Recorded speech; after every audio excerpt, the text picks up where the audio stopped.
Hello，大家好。之前兩集怎樣畫 3D， 我介紹咗 isometric 同埋一點透視圖。今集呢就輪到講兩點透視圖 （two-point perspective）。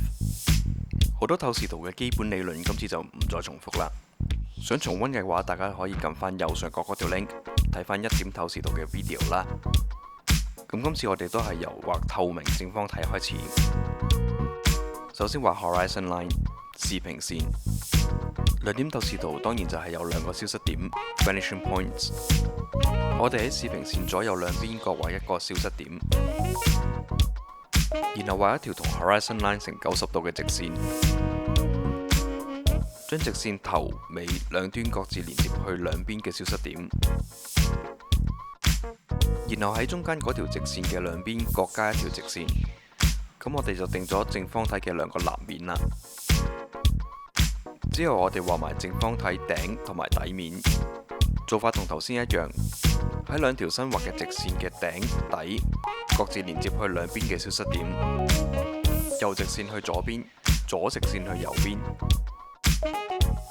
然後將啲 projection lines 嘅相交點連埋一齊。畫得準嘅話呢條線就會啱啱好同視平線成90度。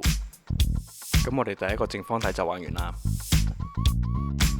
同一點透視圖唔同，兩點透視圖立體嘅橫線唔會同視平線平衡，但係直線仍然會同視平線成90度。之後我哋會依返上次一點透視圖個 video 嘅次序做返同樣嘅示範。首先係遠近。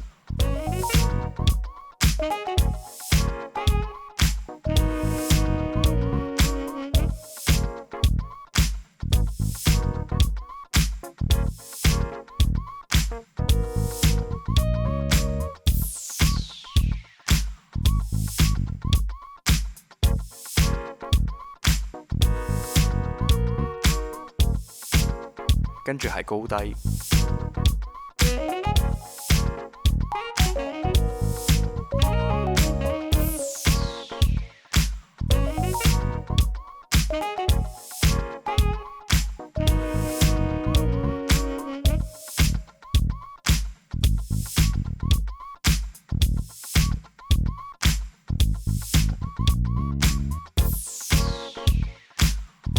之後係個金字塔。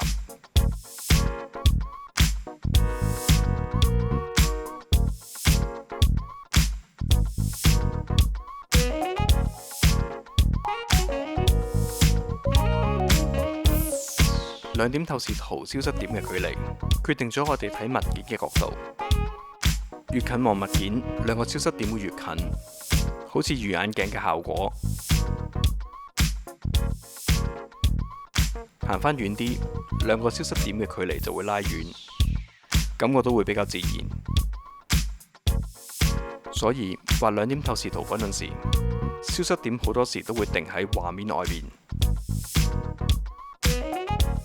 今集講住咁多先，下次會再講解三點透視圖。